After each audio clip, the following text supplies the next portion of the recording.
This was the starting point of a new American business venture abroad. But ahead, there was a long, long distance to travel, a huge investment, years of effort, and no end of patience and perseverance. Most important of all, the job would require men, hardy men, determined men, men who were willing to leave families and friends and journey halfway around the world on a quest that might end in failure. Men who could face hardship and monotony and still take it. The United States has been involved in this empire-building process since approximately the end of World War II, but most of it has been done secretly. It's been done by economic hitmen like me.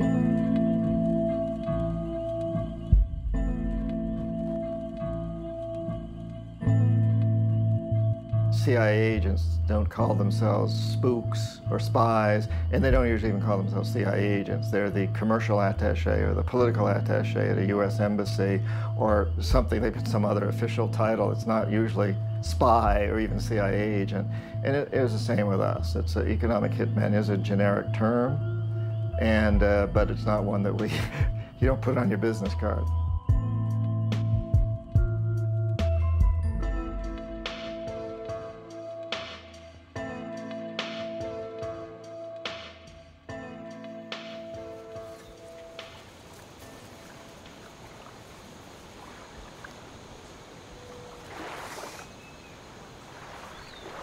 It was very frightening to me. I knew that I was going up against strong forces. I saw jackals at work. There was always that question there, would this happen to me? I don't know how much longer I've got to live. Could be 20 more days, or it could be 20 more years. I needed to tell this story.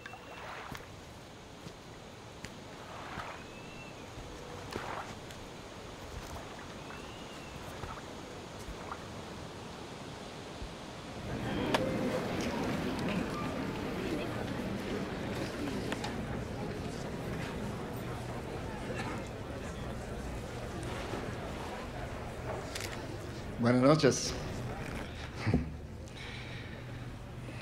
Qué interesante que tanta gente quieren charlar un poquito con un gángster económico.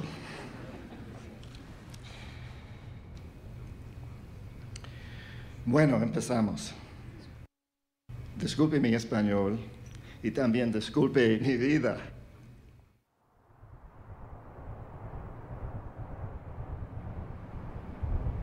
I was still in college.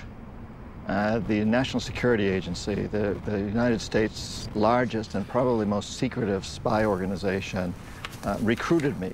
And they put me through a series of tests, personality tests, lie detector tests, and they identified me as a good potential economic hitman. And they also discovered a number of weaknesses in my character. And I think we could call those perhaps the three big weaknesses of our culture: money, power, and sex. And when the NSA offers you a job at that level, they don't tell you what they're going to have you do. They say you're going to spend about a year going through training, and at the end of that, you and they together will decide on your assignment.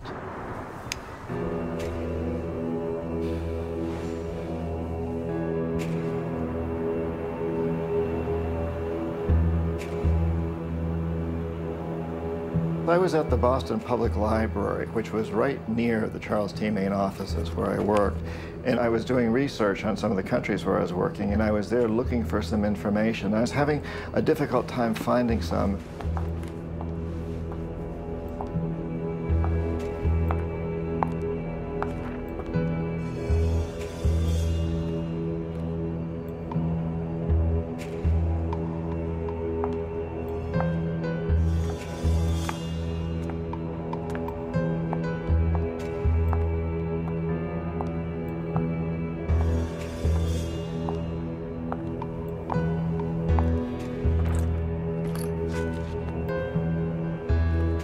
I was contacted by this amazing woman named Claudine, and she knew all about my background. She knew about my weaknesses.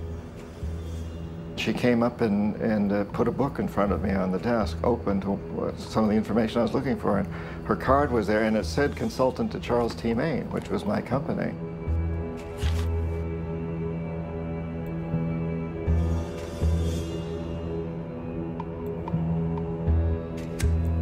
And she proceeded to teach me about what it was to be an economic hitman, and at the same time to kind of seduce me into accepting the role.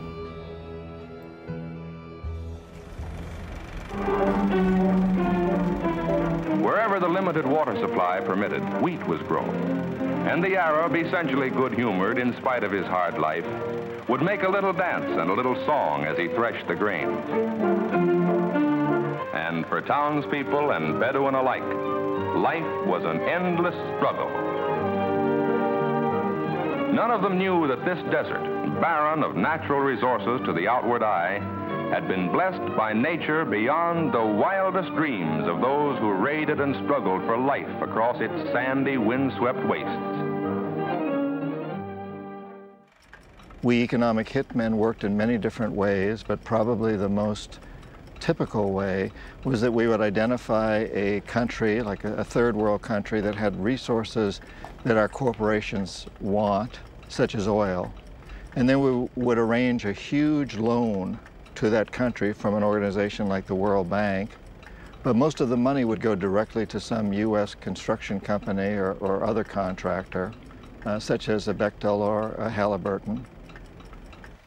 And those companies then would build huge infrastructure projects in this third world country, like power plants, industrial parks, ports. When Charles T. Main had a contract with the government, my job was to inflate the need as high as I could, make the loan as big as I could, and this was, in essence, a policy. Among the more important undertakings for the benefit of the Saudi Arabs, wholly unconnected with oil operations, is the full-scale agricultural experiment project that is underway at Al-Kharj. This irrigation canal, which the oil company helped the Saudi Arab government to build, is bringing water to an area of nearly 3,000 acres now under intensive cultivation. But the whole country would be stuck holding a huge debt, a debt so large that it couldn't possibly repay it. So at some point, we economic hitmen would go back to that country and say, look, you can't repay your loan, so do us a favor. Vote with us on the next critical United Nations vote, or send troops in support of ours to someplace in the world like Iraq, or most importantly, sell your oil to us real cheap, or your labor pool, or some other resource that we want. So it's an amazingly clever scheme, because the lines for tracing it were very hazy. These private companies are paid by the government, but they're paid under these misleading contracts. So for instance, Charles T. Main is hired to do economic hitman work, but it's considered engineering feasibility studies or economic feasibility study. And there was no direct connection. And of course, the other interesting thing is the money, we didn't even have to get the money that we loaned the countries. We got it through the World Bank. We'd set up an organization that was there to provide the money to do this. So we didn't need to provide it. Our own government, the United States government, didn't have to provide it, except we'd provide some to the World Bank, so we didn't even have to put up the money. And in that way, we've managed in the last 30 or 40 years to build the world's first truly global empire, and we've done it primarily without the military, primarily through economic hitmen.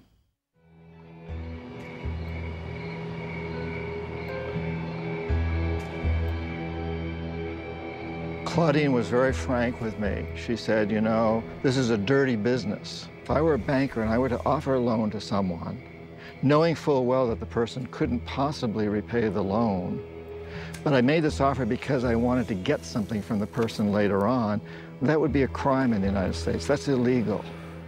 And she made that very, very clear to me. So she portrayed the dirty side of the business, while at the same time holding out this offer of money and power and sex. And she told me what I'd be expected to do, and there it was.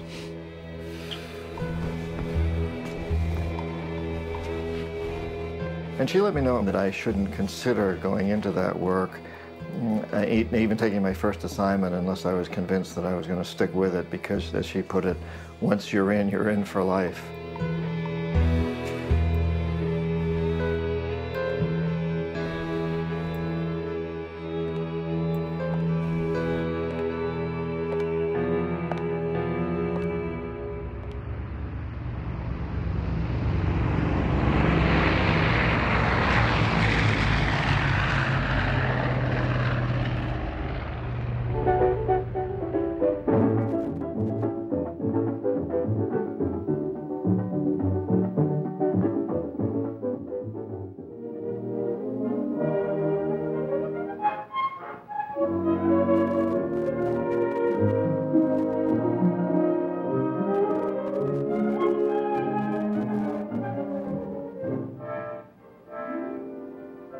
Por favor, señor, ¿dónde está mi equipage?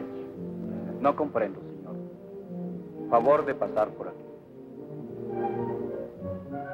I was so sure I'd learned the right pronunciation. But when I tried my phrasebook Spanish at Maracaibo Airport, nobody could understand a word.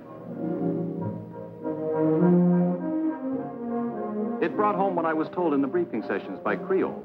I'm starting work in a foreign country for an American oil company, and I'll have to learn its ways, just as Creole has. We each represent the United States here, in the eyes of the Venezuelans. If you work directly for the CIA or the National Security Agency or one of the other government organizations, as the original economic hitmen did, and if you were discovered doing what we do, the government would be culpable, and fingers would be pointed and said, this is U.S. policy. It's much easier to go out and hire someone who's been trained by our military or perhaps by our CIA, has all the qualifications, knows exactly what he is doing, but does not work directly for the government, works for a private company. So if that person is caught, it cannot be traced back to the government. My next letter will be from Lagunitas, because I leave for the oil fields tomorrow. Love to you and the boys. Jim. Where is Daddy, Mommy? Well, Jeff, I'll just show you. We're here in the United States, and Daddy is down here in Venezuela. I had the driver take me for a ride around Caracas.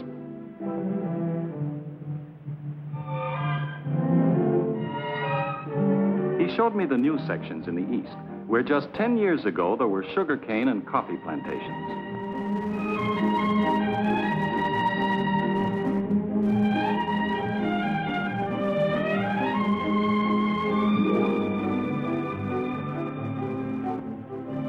Some of the residential areas are almost futuristic. But others are so quiet and tranquil that you seem to be in another world. University City is one of the impressive sights of Caracas, another example of the prosperity oil has helped to bring to Venezuela. Every country in the world that has major supplies of oil has suffered. Oil is not a benefit for these countries. It's a benefit for a few of the very wealthy people at the top of the economic totem pole in these countries. You know, the whole theory of development lending is you borrow money from the World Bank, and by then you'll invest in this wonderful dam or adopt these wonderful policies which will promote economic growth, which will easily pay back the loan and then more, so it's a good investment. But of course, this development lending doesn't work out. Huge parts of the world have been going backwards. I mean, you can look at sub-Saharan Africa, most of Latin America. It's been 2 lost decades. The people, in many ways, the 50 or 60% of the population of most Latin American countries are as poor as they've ever been, in some cases poorer. The Caraqueños are especially proud of their low-rent housing projects. Huge apartment buildings in clusters on the hillsides. We have nothing like them at home. In every one of these cities, you're probably going to find skyscrapers, and you're going to find a lot more people driving Mercedes-Benzes. But if you go into the poor sections, you're going to find it overwhelmingly worse in much more numbers.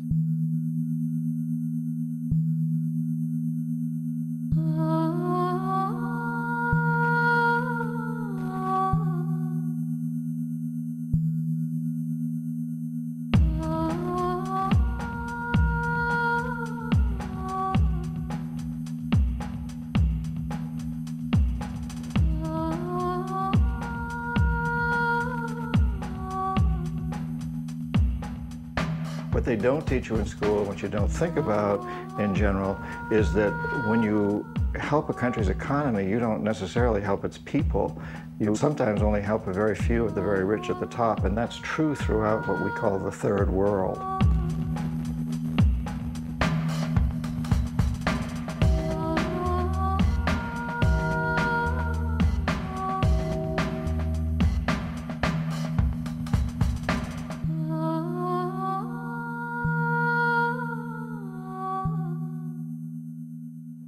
Identificamos un país que tiene recursos nuestras corporaciones desean. Por ejemplo, en los 70s identificamos a Ecuador como un país lleno de petróleo. Yo le pregunto al arrepentido si a un gángster, a un sicario de la CIA, tiene conciencia y por lo tanto tiene credibilidad como para convencer de su arrepentimiento.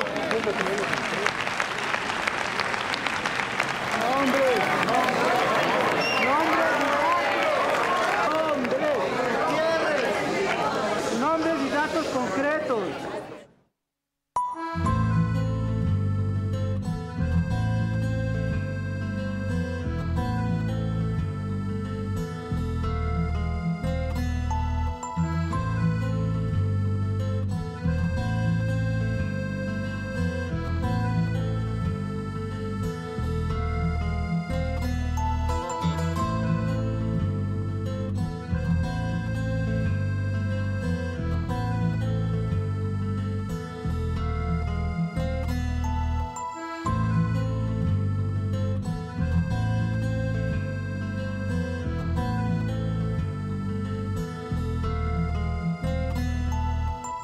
He was a man who wanted Ecuador to go its own way. He wanted the indigenous people to not have these U.S. oil companies come in and pollute the area and so forth. He was a very enlightened guy, not particularly radical. He was a good man. I mean, we liked him. We thought he was one of the better presidents in Latin America. En la época de Roldós se duplicó el salario de los trabajadores y hasta la época no se ha vuelto a recuperar la capacidad adquisitiva que tenían los trabajadores en el año 80.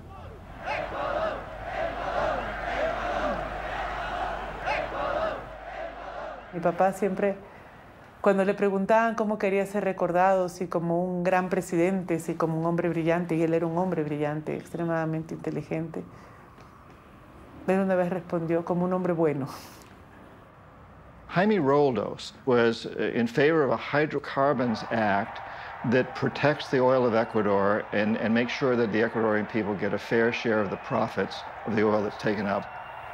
Una de nuestras principales riquezas es el petróleo. El petróleo constituye hoy el filón principal de la riqueza ecuatoriana.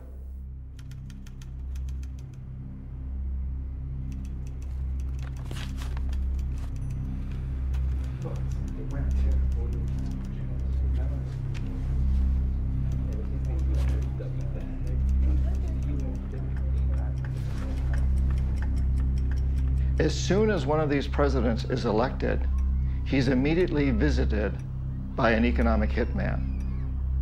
Someone who looks a lot like me walks into their office and he says, "Look, Mr. President, I'm here to congratulate you on being president." And he says, "In this pocket, I've got a couple of $100 million for you and your family if you play the game our way. And in this pocket, I've got a gun to shoot you with if you decide to fulfill your campaign promises.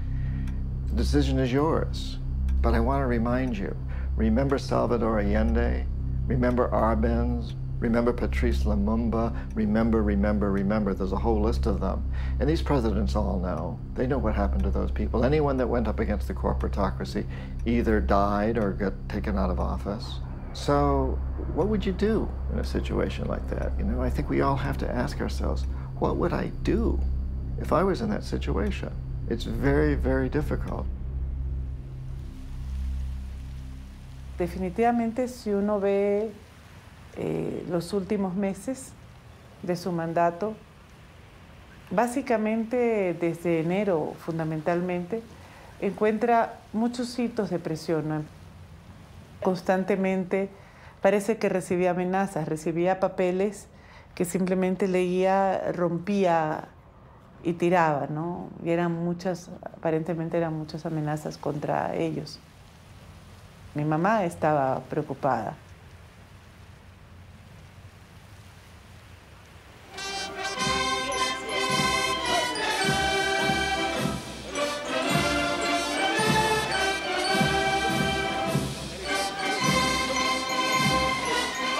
Seguiremos defendiendo, como hemos defendido, la no intervención y la libre determinación de los pueblos.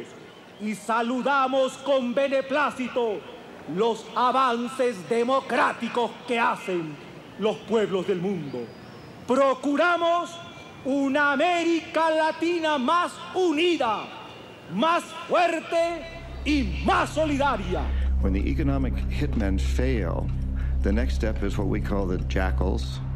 Jackals are CIA-sanctioned people that come in and try to foment a coup or revolution. If that doesn't work, they perform assassinations or try to. Probemos el amor a la patria cumpliendo cada quien con nuestro deber. Nuestra gran pasión es y debe ser el Ecuador. Nuestra gran pasión, oídeme, es y debe ser el Ecuador. ¡Viva la patria!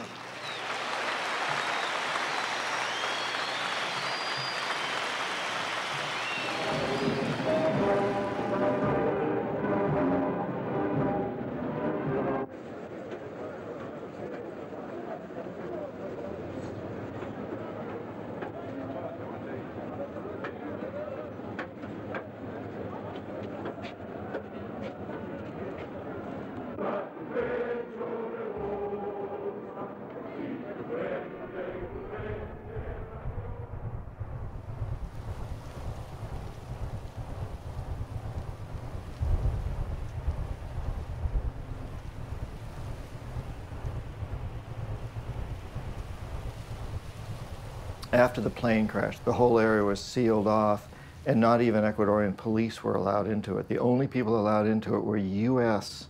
military personnel and some very higher echelon Ecuadorian military personnel. Local police officers were not allowed in. A couple of very, very key people who were going to testify during the hearings later that it was an assassination died in car crashes in Ecuador. These are Ecuadorians. Hubo mucha prisa por parte del gobierno que asumió el mando de cerrar el caso. Se hizo un informe en menos de una semana. Una semana. Y en una semana tenían listo el informe y dijeron que era un accidente. Realmente fue una pantomima. Realmente fue una pantomima. Arrebatarnos a sus hijos, arrebatarnos a su familia, arrebatarle a todo el país la posibilidad de enfrentar la verdad de qué es lo que realmente había sucedido. Y creo que eso es una de las peores cosas que le pueden hacer a uno. Arrebatarle, ¿no? Porque no hay cierre posible. Porque siempre está presente, de alguna manera. Para mí siempre hay una duda, o sea, yo siempre quisiera saber más, quisiera saber qué pasó.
Torrijos's language, his rhetoric, was suspiciously like that of Chavez or Allende, or very much like Jaime Roldós, by demanding that there be a canal treaty, that the treaty reverts, that the canal reverts to Panama, and that Panamanian sovereignty be respected.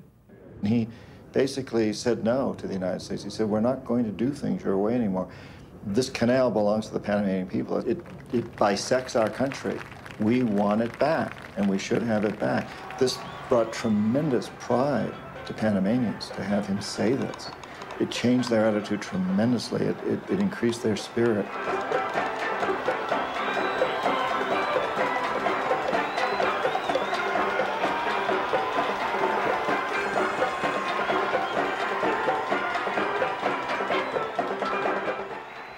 The presence of 50,000 Americans here and the Canal Zone have always been emotional issues in Panama. And Torrijos has demanded, but not yet tried to enforce, Panamanian sovereignty over the zone. In his speech, Torrijos said, I know that many of you would like to go to the zone today, but nobody's going. Let's wait and see how negotiation works.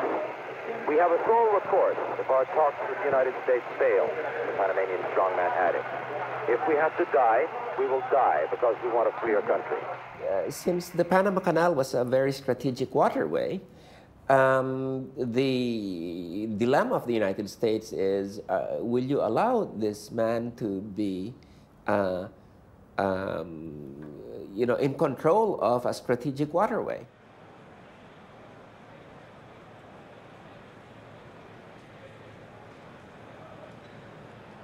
Torrijos is a friend and ally of Castro, and like him is pro-communist.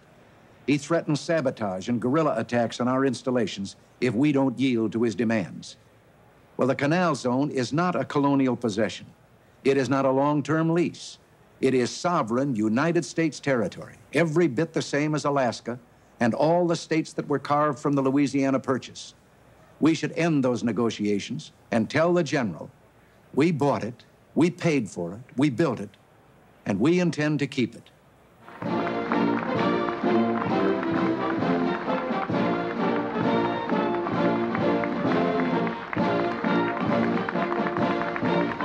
I, Jimmy Carter, do solemnly swear that I will faithfully execute the office of President of the United States.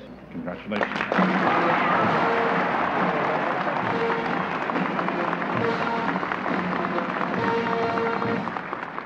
I was sent into Panama to bring Omar Torrijos around, to bring him into our system. And he refused to do that. He said, look, I know if I play your game, he told me directly, if I play your game, I'll become very rich. But that's not what interests me. I want to help my poor people.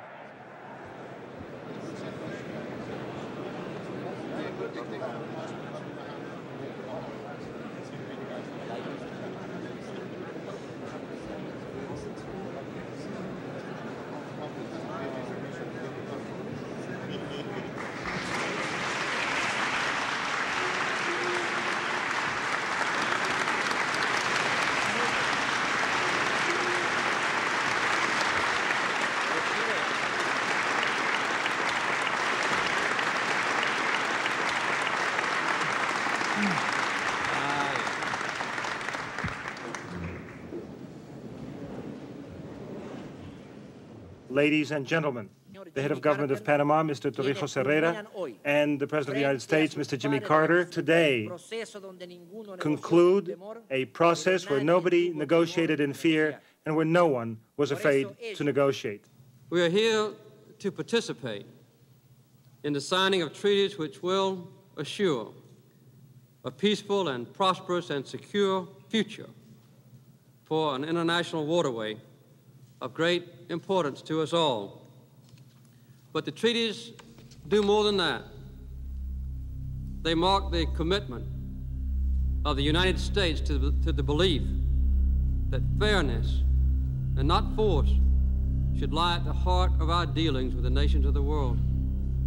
The people of the United States, technologically advanced, opened up Panama and managed to communicate and link together two oceans in what is now a trip of only 8 hours. Nonetheless, what happened to be a technological advance for mankind became a colonial conquest of our country as a result of historic deformations.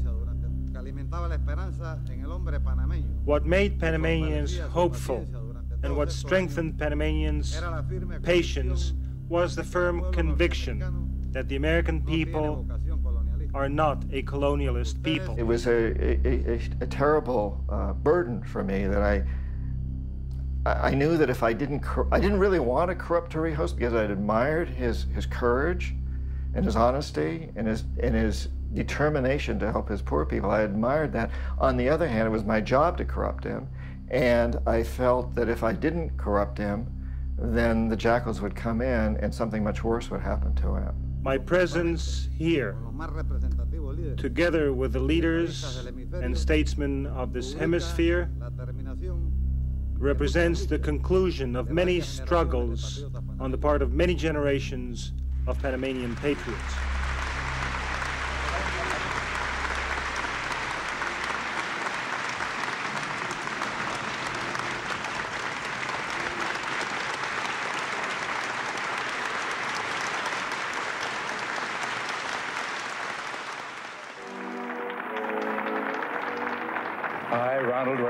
Do solemnly swear that I will faithfully execute the office of President of the United States.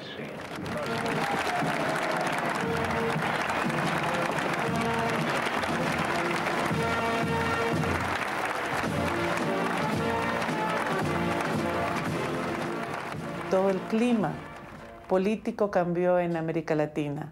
Carter era un hombre cercano, era un hombre que había fomentado el clima de democracia. Ronald Reagan no. John! Oh, John!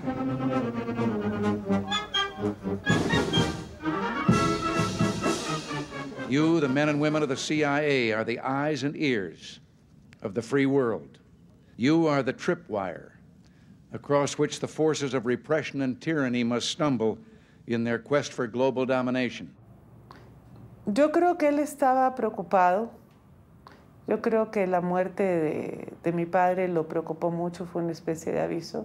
Y de hecho, un poco su familia dice que justamente Torrijos en cambio les dijo, ¿saben qué? O sea, si ya me matan, mejor déjenlo ahí. No arriesguen más, no se vayan a arriesgar.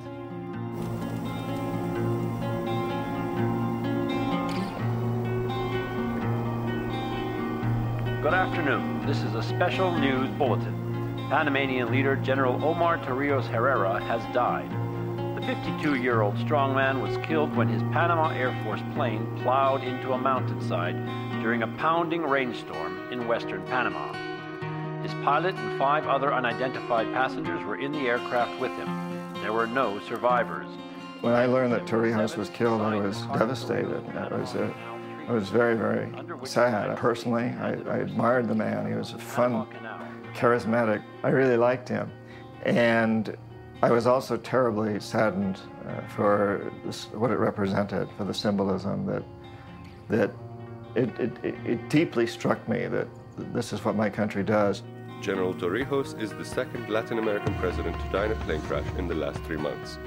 Ecuadorian President Jaime Robles. Now, of course, some maintain that these weren't just air crashes. These were political events that were staged. We have no proof. I mean, I don't know this for a moment, but it's not beyond belief that these were not natural acts. There have been lots of political plane crashes in Latin America. In fact, if you're a Latin American politician, take the train.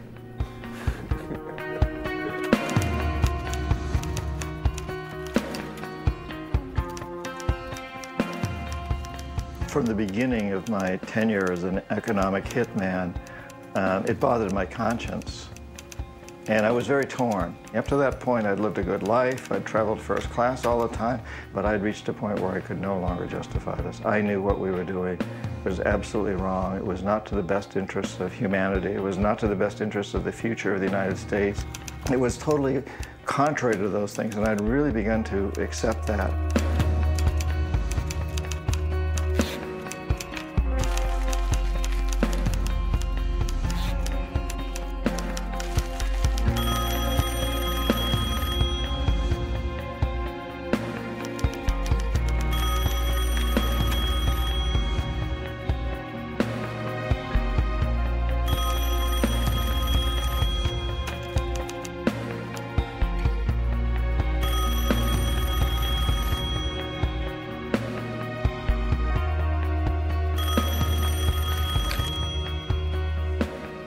as I get deeper into that process, I was bribed and really threatened.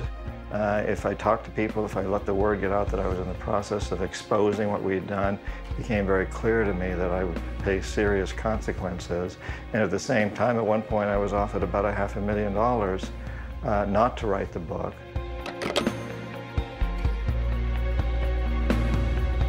So I succumbed to this combination of bribes and threats.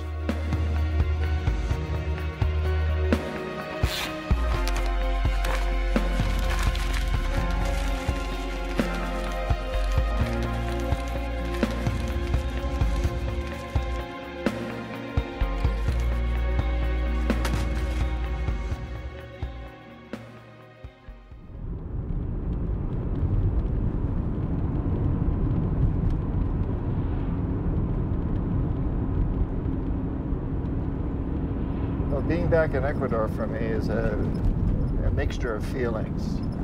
I feel very close to this country in many respects. I know I have to take a lot of responsibility because I was an economic hitman in the 70s, and I did a lot of things which caused problems here, and I feel terrible about that.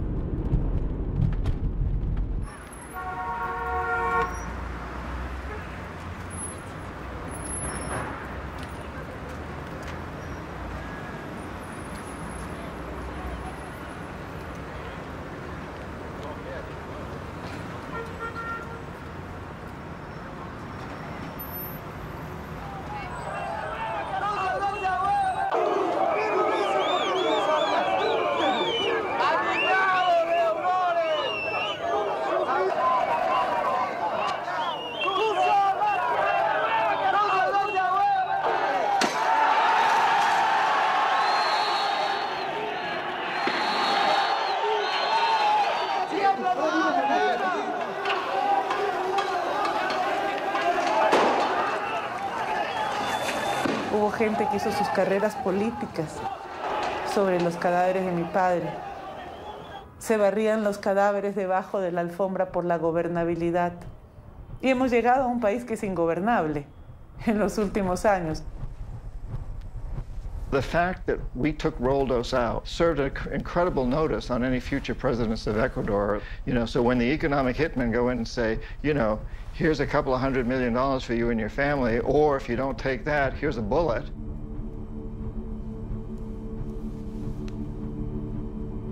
The temptation is to say, well, look, you know, I'll go along with it because maybe I can do something good, and in the meantime, I'll get rich, and my family will get rich, and nobody's going to do any better than me.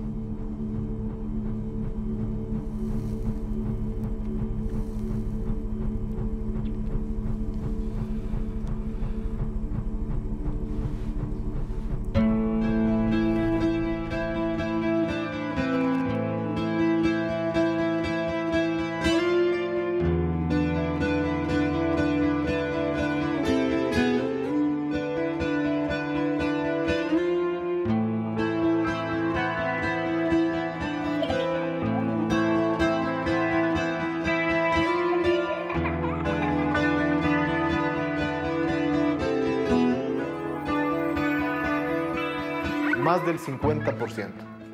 Más del 50% del presupuesto se orientaba al pago de la deuda externa. Durante todo ese periodo fue una espada de Damocles.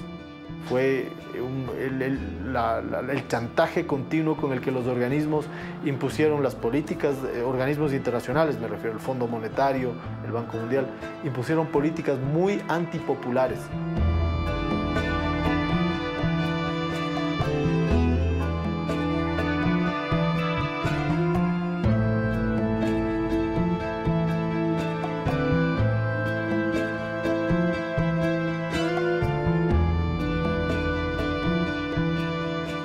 La dolarización fue un gran atraco, fue un gran robo nacional. Primeramente, quiero decirles que agradezco la oportunidad de estar aquí hablando con ustedes, con todos ustedes. Vengo con el mayor de los respetos por el liderazgo que el Ecuador está teniendo en el proceso democrático. ¡Abajo yo, agente de la CIA!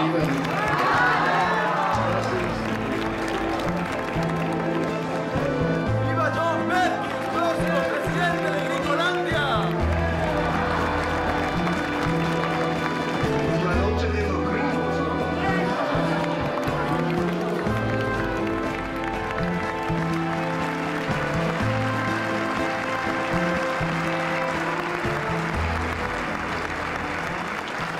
Compañeros, les pido silencio. Desde la Segunda Guerra Mundial, los sicarios económicos han creado un imperio global. There's a big, wide, wonderful world of new forms, newly proportioned for you forms. Oh, beautiful, wonderful, beautiful, wonderful, beautiful, wonderful new world of forms.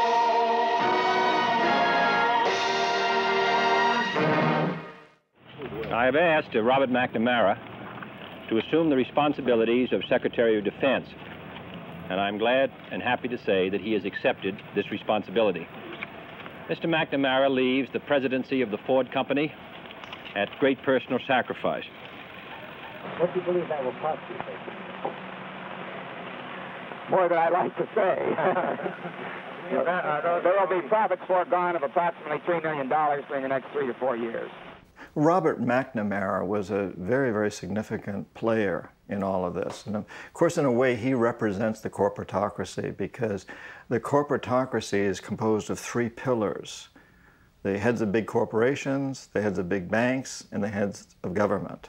McNamara represents it from the fact that he was president of Ford Motor Company, private sector, big corporation, and then he became Secretary of Defense under Kennedy and Johnson. This is Pleiku, 250 miles north of Saigon, the air base that was ripped by Vietnamese communist guerrillas. 108 men were wounded in the guerrilla attack, 79 of them seriously.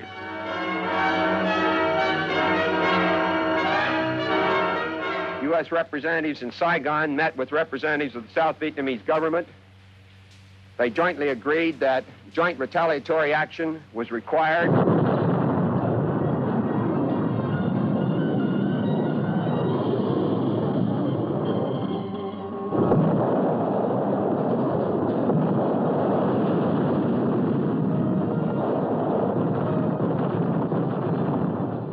The Viet Cong, the communists,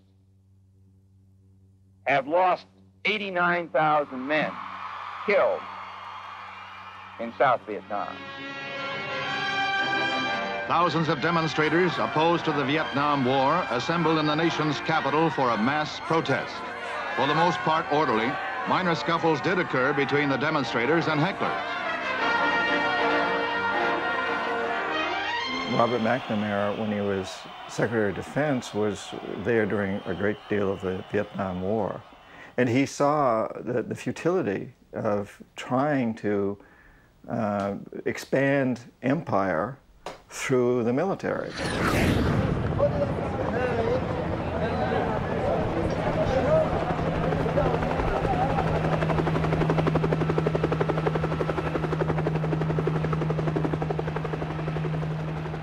For many long and quite demanding years, Bob McNamara has guided the defense establishment. He has helped to give America the most efficient military strength in its history.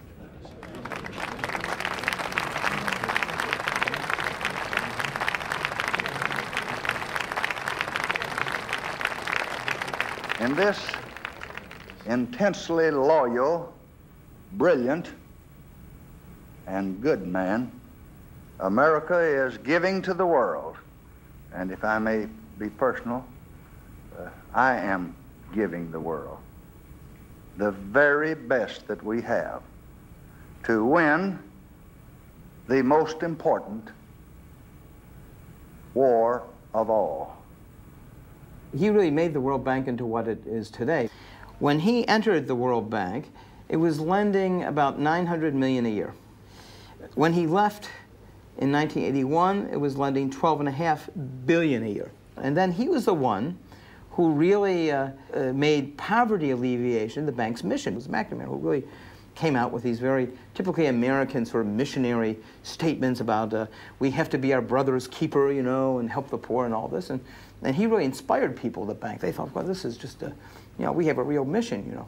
You know, it's sort of like Wolfowitz bringing democracy to the world. And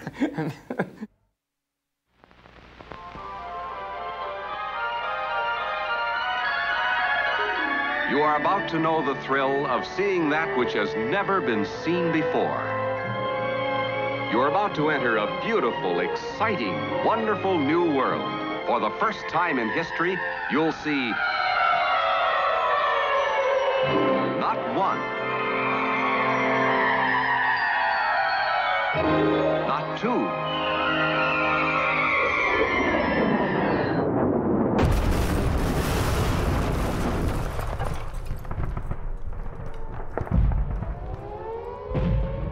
we come to Iraq with respect for its citizens, for their great civilization, and for the religious faiths they practice. We will deliver the food and medicine you need. Do not destroy oil wells, a source of wealth that belongs to the Iraqi people. The government of Iraq and the future of your country will soon belong to you.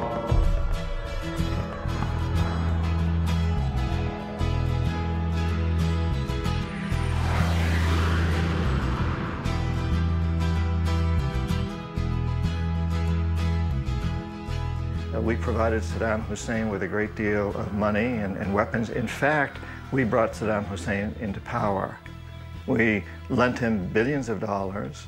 We built chemical plants for him, knowing full well that these chemical plants were being used to produce chemical weapons that would be employed against the Kurds and the Iranians. But we continued to support this man. And the economic hitman went in and tried to convince him to accept a deal similar to what the Saudis had accepted. One of the signs that the relationship wasn't working was when Bechtel tried to get a pipeline built, working with Saddam Hussein, that would bring Iraqi oil out of the port of Aqaba, Jordan, and Bechtel would build this oil pipeline. And Saddam Hussein said no, and the fact that he said no to this huge deal was one of the signs that this guy isn't going to play ball as we want him to. Now, had he accepted that deal, he'd still be president, but he didn't. I'm not sure why. Maybe just stubborn, maybe crazy. I don't know why he didn't accept, but he didn't. And so we sent in the jackals.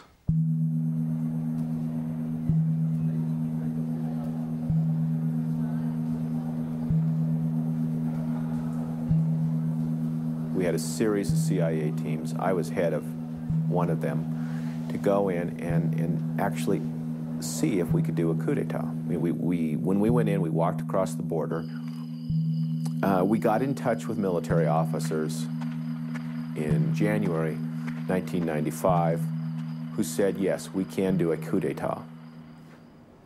The plan went forward, and the plan included taking a tank company, surrounding Saddam's residence in Aujah, it's a small city, forcing him to resign, arresting him or killing him. But it didn't work. Assassinating Saddam was a big risk. He had too many doubles, too many lookalikes. His own bodyguards didn't know whether they were guarding him or somebody else.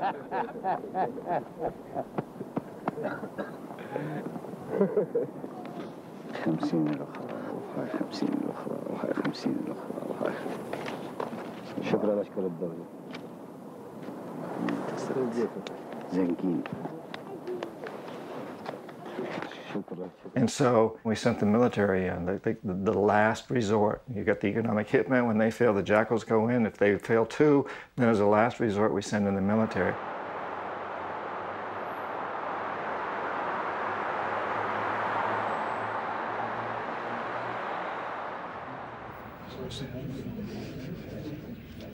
Mr. Chairman and members of the committee, the great men and women who wear the uniform of the United States have already accomplished amazing things in Iraq, but their work is not done.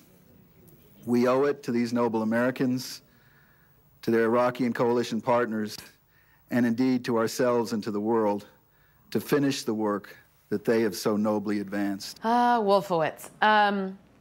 Paul Wolfowitz is the one man who has spent the largest percentage of his adult life trying to figure out how to unseat Saddam Hussein.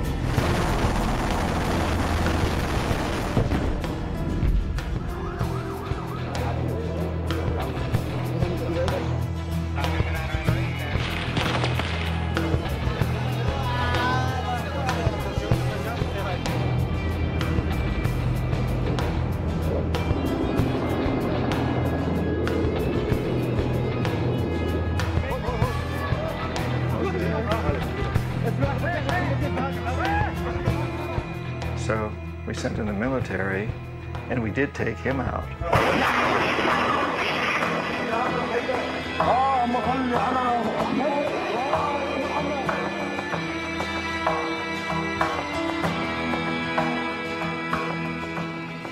Los recursos del Ecuador se usan en beneficio de los ecuatorianos, no para la explotación de corporaciones multinacionales que benefician solamente a otras personas en otros países. Dispuesto a declarar en una corte internacional de que esos pronósticos eran falsos para que nosotros podamos decir que esa deuda es mala.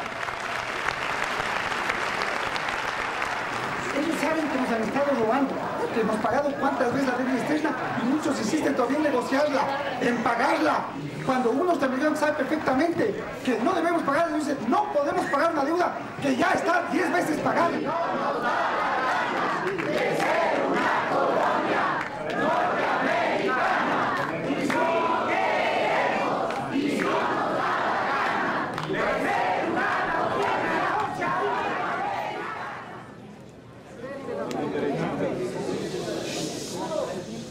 Sin embargo, el país tiene una deuda grande, muy grande, tan grande que no puede pagarlo.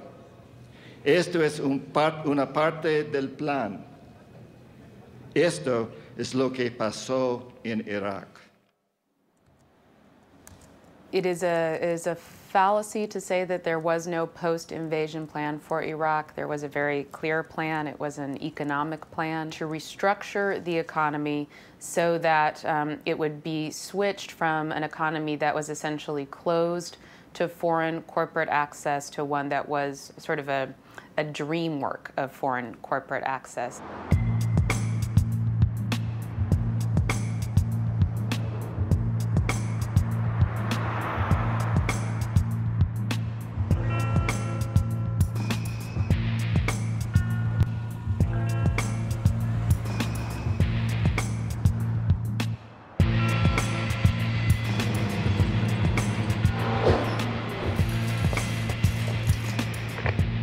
They used U.S. transport cargo planes to fly 144 pallet loads of $100 bills.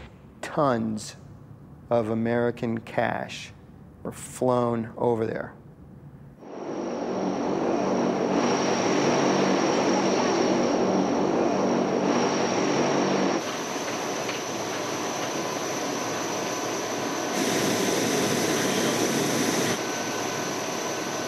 As the name implies, the Development Fund of Iraq was meant to be money used for the development of Iraq.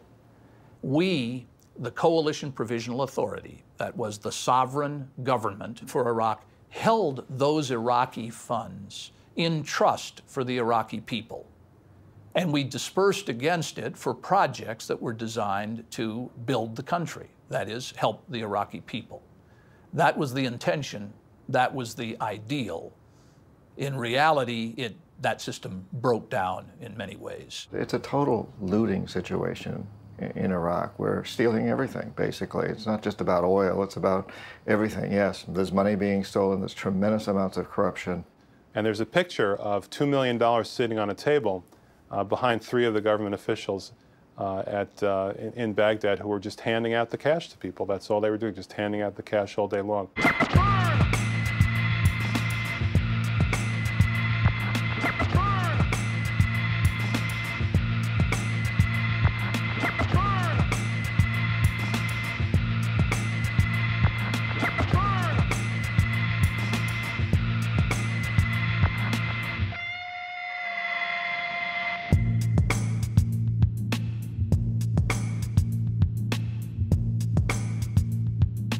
We had brand new $100 bills, all in shrink wrap. They come in bricks of $100,000. And they took 1,000 $100 bills and they wrapped it in cellophane and they tossed it back and forth to each other like a football. They would pass it back and forth to each other. Well, I played with it. The shrink wrap, it's about like that in size, so it's sort of a small football. And so we had fun with the bricks in our office, passing the $100,000 brick, catching it, scoring a touchdown. So we played a small game of football with the cash while we were waiting for it to be picked up. شردوهم ضيقوا الدنيا عليهم واقهروهم الله أكبر الله أكبر الله أكبر الله أكبر الله أكبر الله أكبر والعزة لله الله أكبر.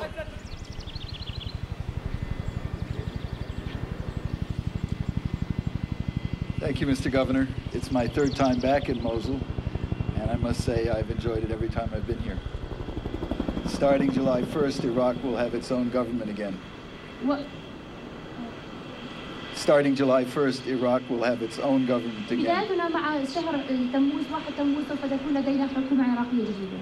But you won't be alone. We will still be supporting you. ولكن لا تكونون بوحدكم، لكن قوات التحالف سوف تبقى موجودة هنا.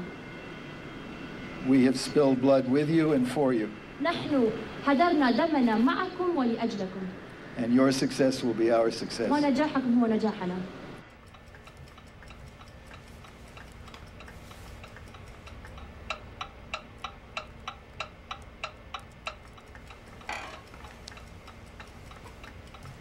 In June of 2004, there was a frantic rush to spend money. So you literally had people pleading, sending emails to each other saying, is there anybody who needs some money? I've got some money to give away. What kind of projects do you have that I can send some money to?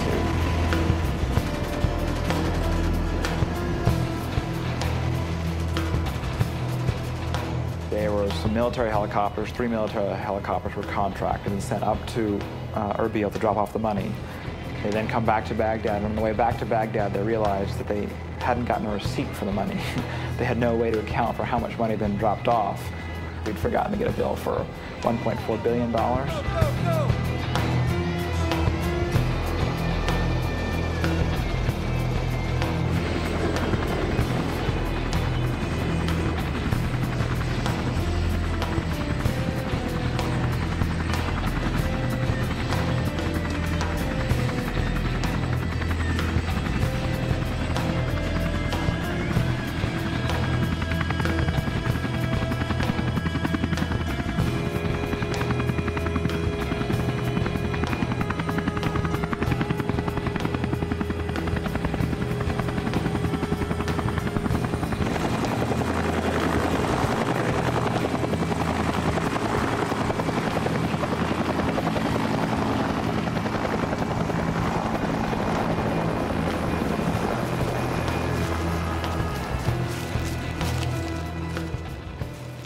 There was $18 billion in money spent from the Development Fund of Iraq under the control of the Coalition Provisional Authority in the first 18 months of the occupation.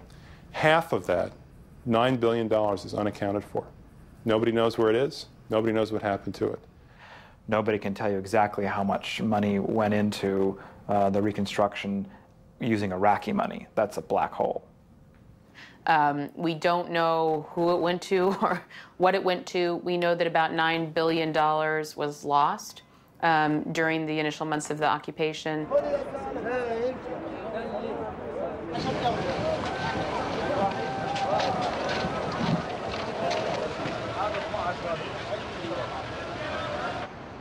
They've essentially done what the U.S. tries to do through the World Bank, which is to restructure economies in a way that favors the interests of multinational corporations. That's the game. Here, they've taken off the velvet glove and used the iron fist in a way that is much more blatant and obvious to anybody who cares to pay attention. Are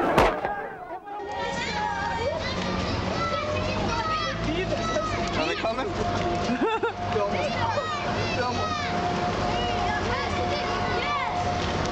got that? You want some water? Water? Mike? Come on, keep running. Here. Here. You getting them? I'm getting them, sir. Come on, you're almost there. That's fucked up. Here. Can you see him? I can see him, sir. Come on, hurry! Hurry up, you want it? This thing's gonna run like 2 miles. This kid's running forever. Come on! Look at this kid! Come on! What? He's chasing it, man. And he still didn't get it.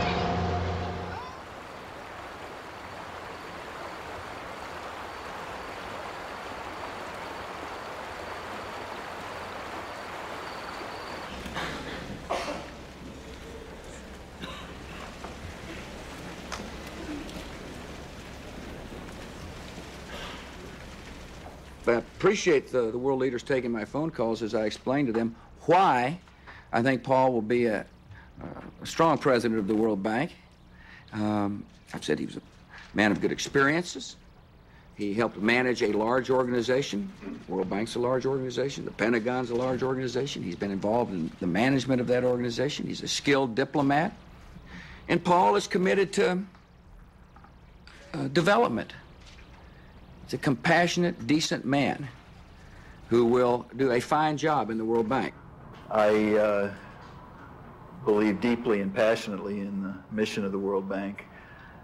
The opportunity of working to lift 1 billion people who earn less than $1 a day out of poverty and billions of others who live in circumstances of poverty, to give them a fair chance in life is an exciting responsibility and a real challenge.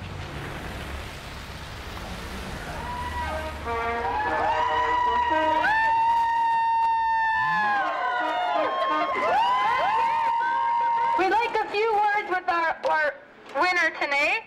So, Wolfowitz, do you feel you deserve this victory? Nay.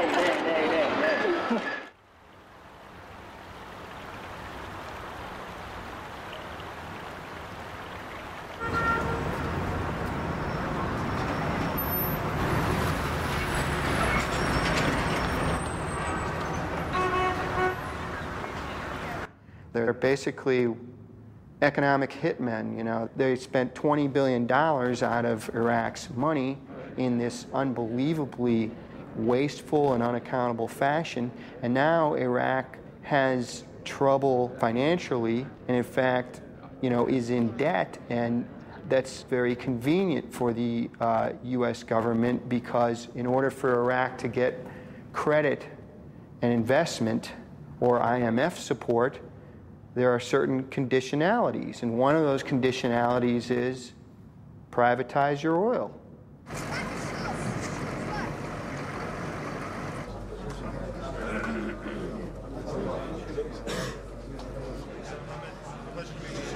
The International Monetary Fund signed an agreement with the Iraqi government in December 2005 for the cancellation of part of Iraq's external debt. And one of the conditions set by the International Monetary Fund was that the Iraqi government pass a law by the end of 2006. That law shifts the Iraqi oil industry from being in the public sector, which has been the case for nearly 35 years in Iraq, to being predominantly controlled by multinational companies. So the way that it went is, okay, we will give you a structural adjustment program, okay? You liberalize, you deregulate, you privatize your economy, okay, as the quid pro quo, and the money that we give you will then be channeled into debt repayments to our commercial banks. Very innovative. It sounds like the same old scenario, and empires have always been built that way. It's just that this one has been done a little bit more secretly up until now. What's interesting, I think, about Iraq in a way is that things are really coming out in the open. Do you, Pentagon, promise to make war without end on countries that defy the civilized world by refusing to integrate with the global market economy? I do. Do you, World Bank, promise to continue forever and ever with policies such as water privatization, free trade, and labor deregulation? I do, most definitely. With the power vested in me by the President of the United States and by the U.S. Treasury and Defense Departments, I now pronounce Pentagon and World Bank husband and wife. May the invisible hand of the free market bless their union. You may invade, dictate, and impoverish now.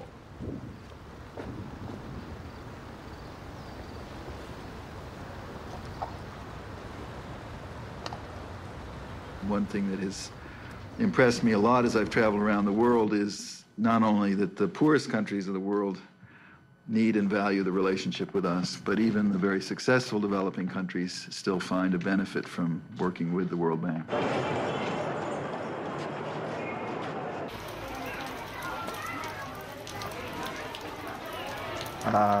You can go to places like Bolivia or Nigeria or Indonesia. You can go all over the world to very poor countries, and you can talk to people who may be illiterate, can't even read the newspapers, but they know that their country has just accepted a huge loan from the World Bank, and they can look and see that big American corporations are in there building huge projects, power plants, and they know the electricity is not going to come to their little cardboard shacks on the canals of Jakarta, Indonesia, or to their little campesino farms in the countryside of Colombia or Bolivia or Ecuador. They know they're not going to benefit.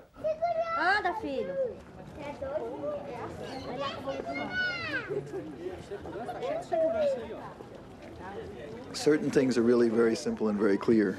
It's very clear and simple that the purpose of this is poverty reduction. It's very clear and simple the purpose of this is to increase our ability to provide usable resources, not to cut back on lending. And in fact, I note in the past year our lending has reached record levels, but it needs to go up further, and we're going to need more money from donors.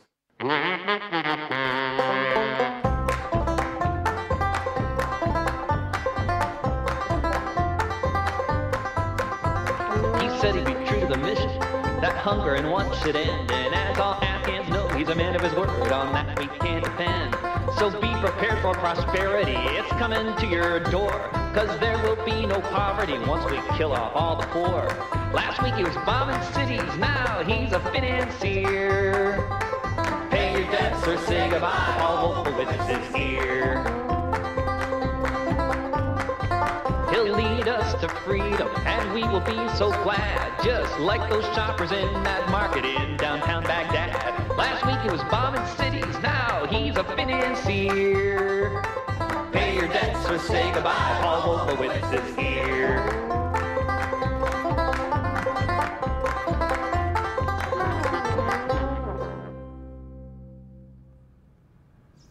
You know, 100 years ago, there would be debt repayment crises in places like Venezuela and so on. And the US and Germany and France would send in gunboats to collect the debt. So this is, in a way, it's a very old story. Now it's the IMF and the World Bank. We don't need the gunboats or the troops. You send in the IMF and the World Bank to collect the debt. Mr. Wolfowitz, welcome to Guatemala. Very nice It's an honor to meet you. It's my honor. I mean, there's no mafia on earth that has leverage like that here.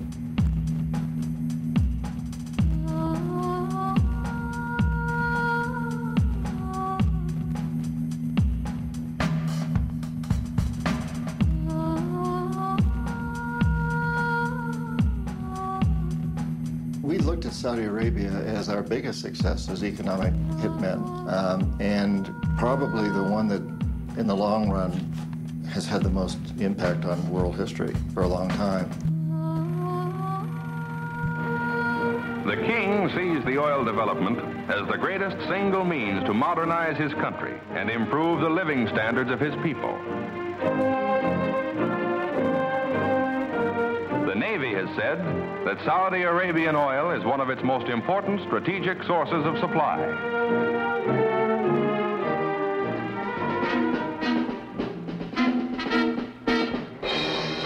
Back in the 70s, we were facing this oil crisis. OPEC had decided to basically hold us hostage to them. And the Treasury Department came to me and other economic hitmen and said, you know, we can't allow this to happen anymore. We can't be blackmailed by OPEC. You guys have to figure out a way to stop this. And we knew that the key to any such solution lay with Saudi Arabia, because we knew that the House of Saud was corruptible and Saudi Arabia had more oil than anybody else in the world. And so we worked out this deal with Saudi Arabia, whereby the House of Saud would guarantee that the price of oil would stay within limits reasonable to us, and we'd guarantee that the House of Saud would stay in power.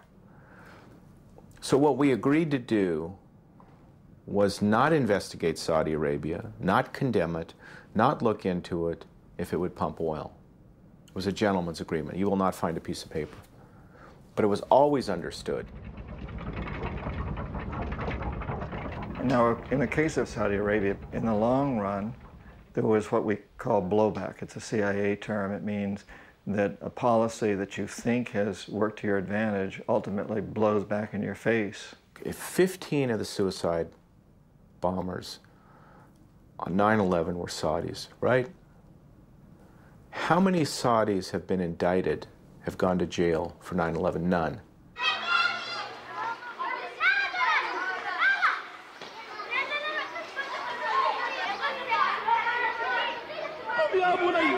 فإن شرعة ربنا بجهاد أبناء العقيدة تنتصر.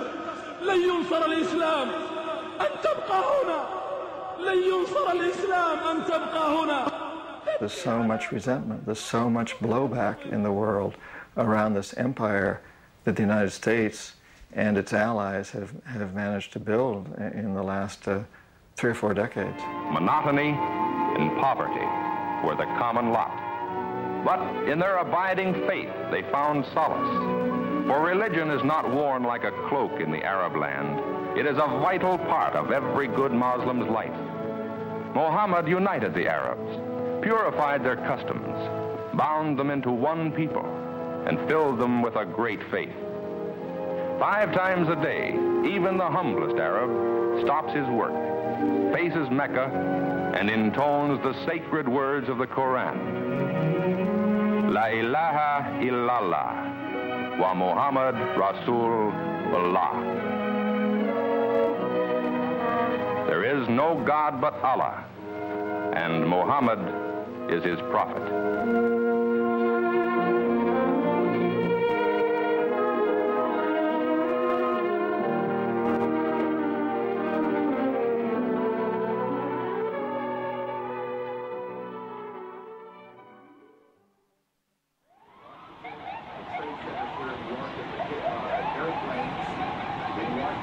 Oh my God! Oh my God!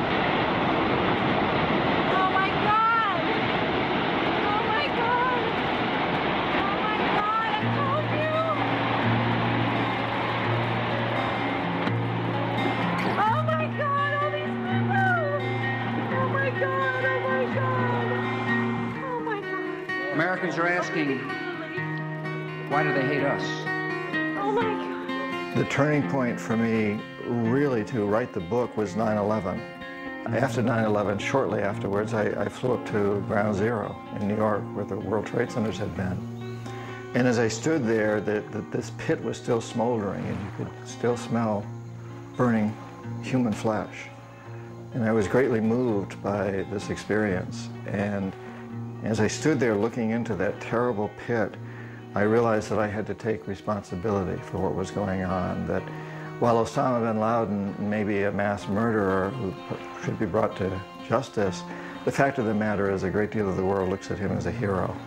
So it was very clear to me on that day that I stood there looking down into that terrible pit where the World Trade Centers had once stood, that I needed to tell this story, that I needed to come clean on what we've done in the past 50 years since World War II.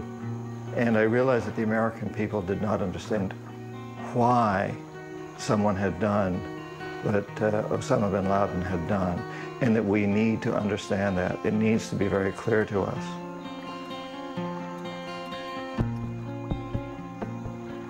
It was very frightening to me. I knew that I was going up against strong forces. I mean, I was an economic hitman. I saw jackals at work. So I was very, very concerned about these things. And I was concerned about my physical well-being too, and that of my family. I don't know how much longer I've got to live. Could be 20 more days, or it could be 20 more years.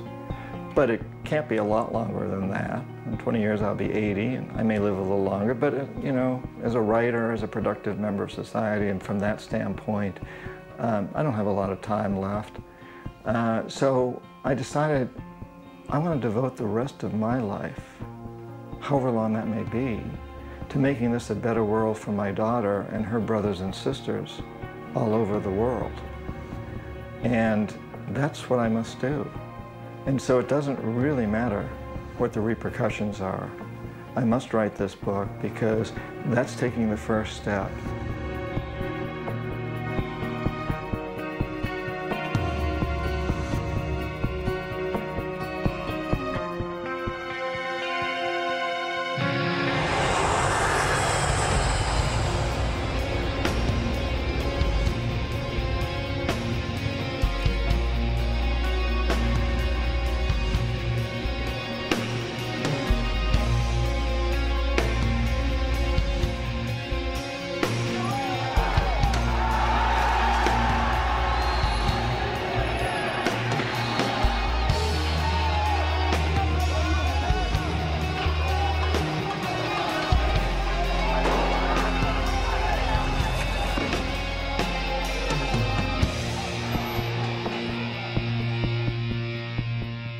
I was working in Panama with Omar Torrijos as an economic hitman. At the same time with your father, he was very nationalistic and a real populist, and he basically said no to the United States. He said, we're not going to do things your way anymore, which was rather shocking, I think, to Washington.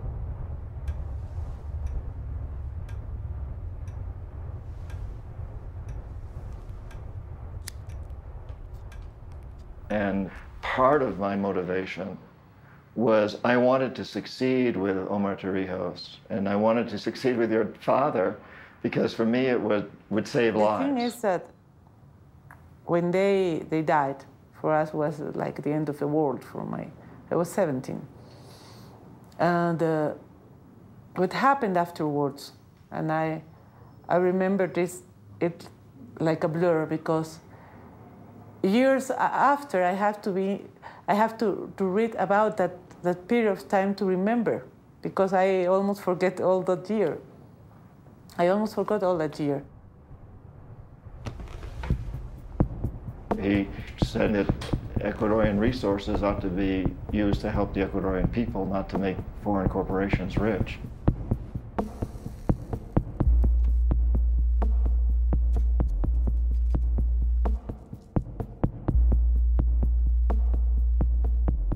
And so we sent the jackals in to assassinate him.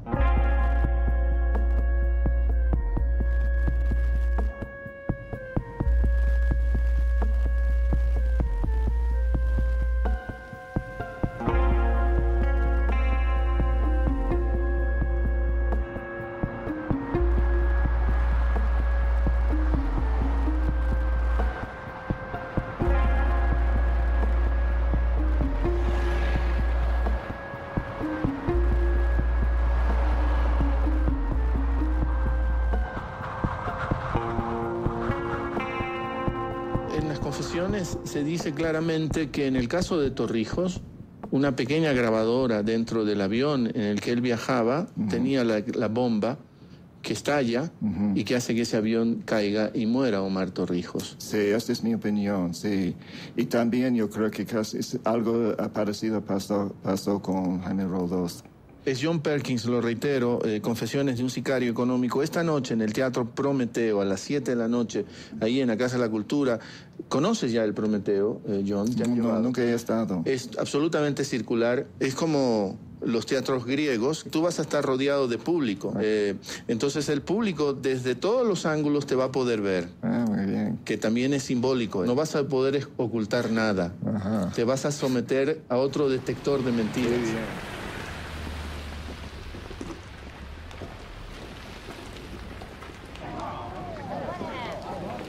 Llamar a la reflexión de que de pronto los países pequeños también somos dignos, de que hay una gran reserva moral en países pequeños como el Ecuador, de que hay una gran reserva moral en cada uno de nosotros y en presidentes como Roldós.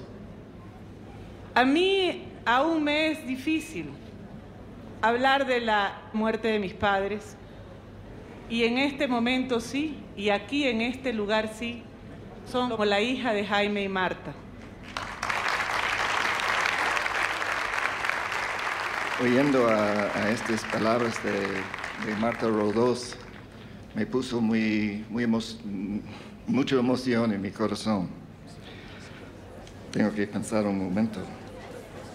Aquí en Quito cayó el imperio incaico, aquí en Quito empezó la caída del imperio español, y aquí en Quito, el Ecuador, caerá también el imperio norteamericano.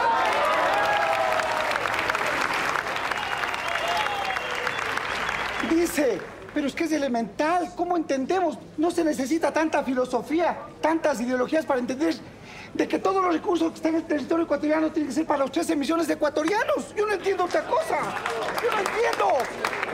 Y que no tiene, dice el señor Pérkins, que no tiene que ser para las transnacionales, que ellos viven allá corrompiéndose. Por lo tanto, en esta asamblea que viene, compatriotas, a diferencia de la del 98 en la que se privatizó todo, todos los recursos naturales, la minería, el petróleo, el pueblo, le dejaremos solo y le tocará rendir cuentas a la historia.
Tengo que decirles además que he venido acá a ofrecer una disculpa para las acciones que mi país y sus corporaciones han tomado.